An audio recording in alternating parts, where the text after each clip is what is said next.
Okay, September 3, ito na ang ating finished product. Tatali na natin. Sabado.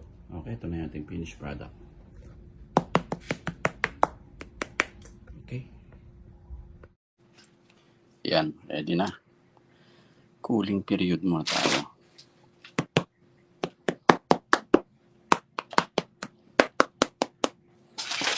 Maganda yung kulay niya. Yung sa tenga, medyo nabalot ko ng todo eh. Ito. Yan. Mainit ang panahon. Lechon. Yan. Punasan natin ito yan. Juicy oh. Pag ganyan, luto na yan kasi bumabagsak yung bigat. Yan ang punasan natin para ma-retain yung crispiness. Cooling period tayo.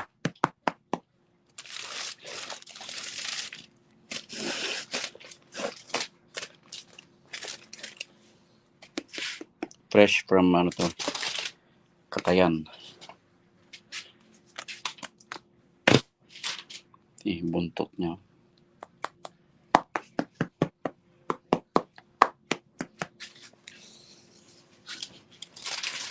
Masan lang natin sa gilid-gilid. Ayan. Juice. Grabe ang init. So medyo mabilis ang luto ng baboy sa sobrang init dito. Juicy.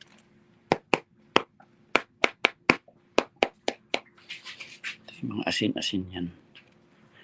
Lagyan ko ng asin eh.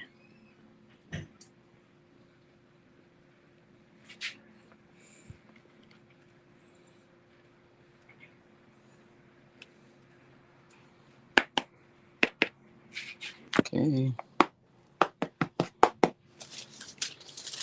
Lechon, juicy. Yan. Pag may dugo-dugo, ibig sabihin hilaw pa.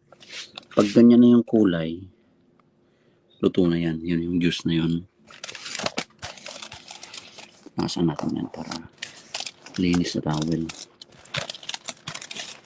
Kasi pag nababad ko ito, hindi ito magkikrispy.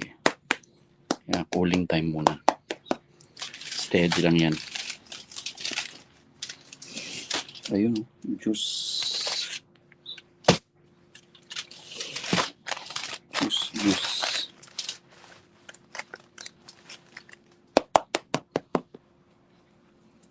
Isinuha natin ating lechon.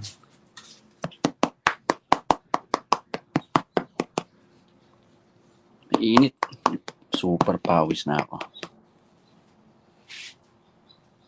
Yan, ating lechon for today. Yan.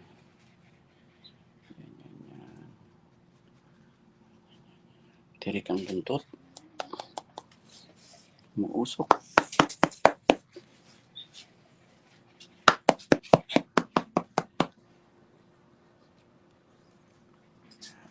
Tayo ang biyahe nito.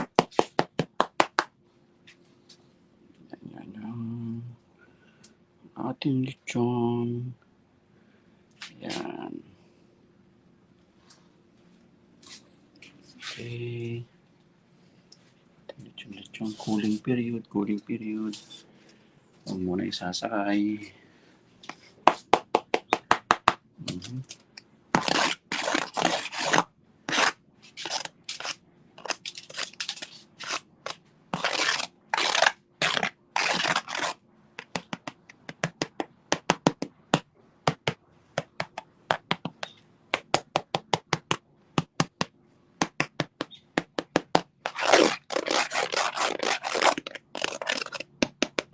Nadali yung paa. Maganda yung paa. Nadali sa kabila. Hindi masyado rito. Itong part hindi masyado. Hindi niya nahuli ito eh. Hindi niya natamaan.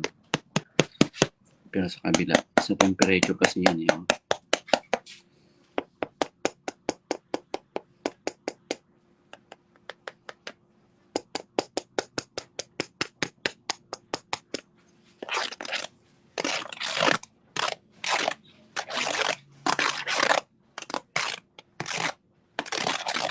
Okay na yan. Kuning-kuning. Yung mantika. Grabe yung tuloy ng mantika. Juicy. Sarap sa kanin yan.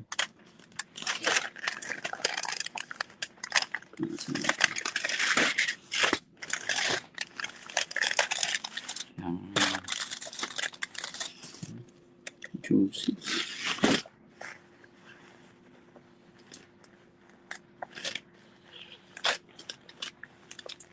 Okay.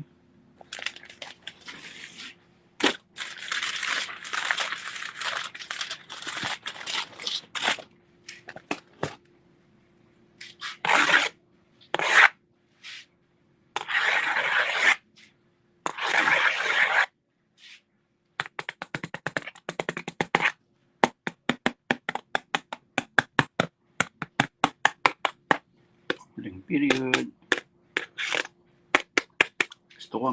Ganito ang gusto kong lutong dapat. Ganyan, pero magbabubbles eh. Ayan o. Parang magkikikaroon. Ang dapat eh. Mga Pilipino kailangan perfect eh.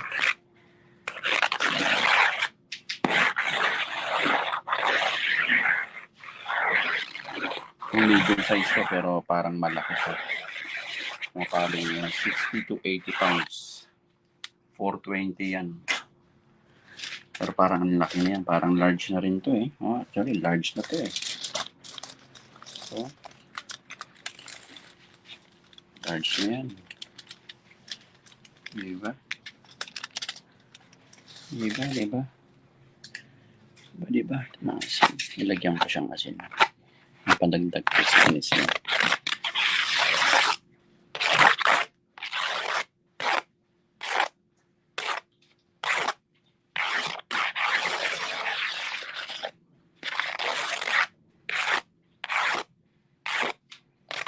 Iisin natin para gwapo.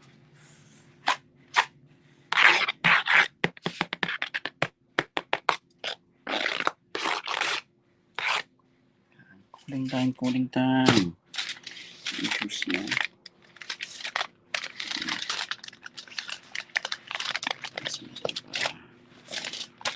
Tumutulo doon na nagpapakontribute ng pagkawala ng crispiness. Pag nilagay sa sasakyan, nawawala kasi nabababad sa oil. Kailangan yung iba kasi dinidrain pa yung oil eh. Sa loob ng tiyan, tinusok. Pero one time, trinay ko yun. Hindi magandang resulta. Iba-iba talaga ang nalalabas natin. Hindi lahat perfect po mga kaibigan. Tayo'y ano lang. Pilit nating tinatry na maging perfect yung ating product. So, lagi research at practice. Yan. Panagtilihin natin mahalin ang ating ginagawa kahit yung may mga palpak. Ilang struggle lang hanggang sa makuha din natin yan. Ganyan talaga ang pagninegosyo. Okay. Yan, tumutulo doon yung juice niya. So, pag bumabad yan sa katawan, nagiging sagi na yung yung lechon. So, didrain na, kukunin natin yun. Natutulo pa rin yung juice nito. Para hindi siya mag-contribute sa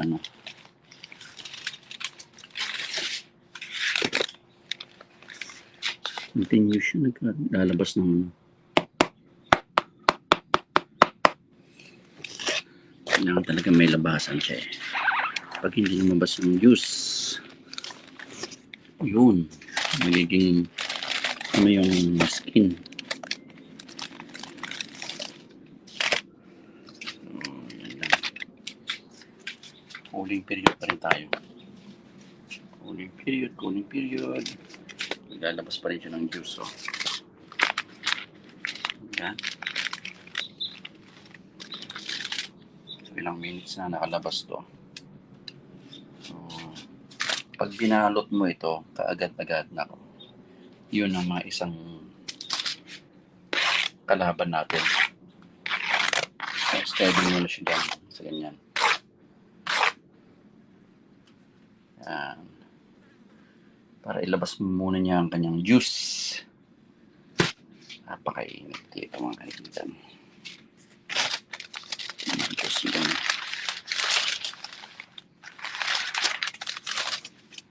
Lasan natin yung mga juice doon. Juice na yan.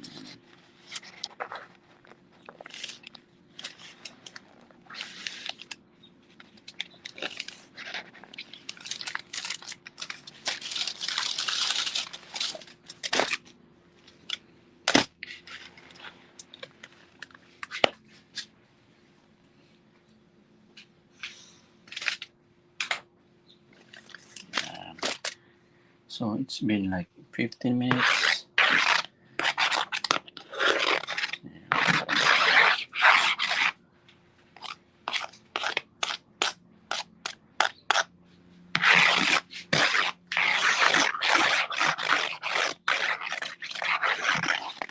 So gustong tunog. Yan dapat. Pero may putok, may bubble siya. Itong butas nito sa temp yan.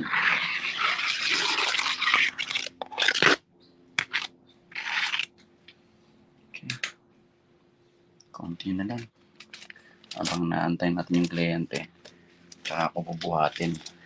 Medyo mabigat to eh. Okay, kaya natin yan.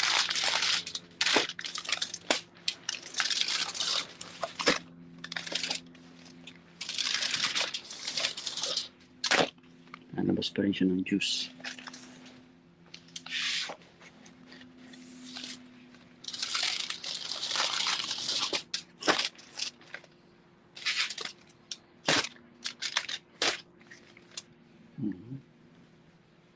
Gusto kong magkanin. Mukbang kaya to. Lagyan ko ng maraming kanin dito. You know? Juice, lalabas.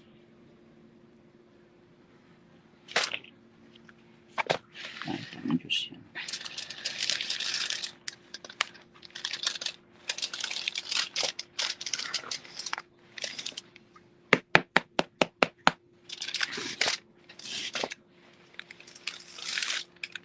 Lalabas pa rin siya ng juice.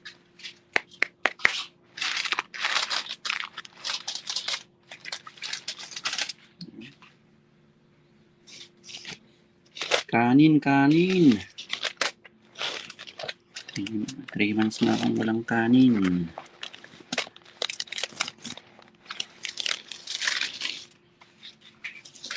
Lalabas pa rin siya.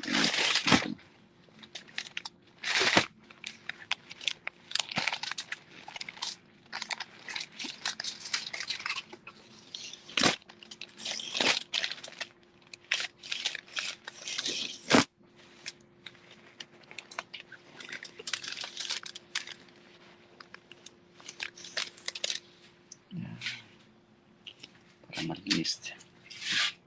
Juicy ba rin siya?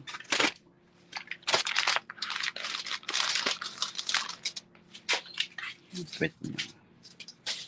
Lalabas yun ng juice doon.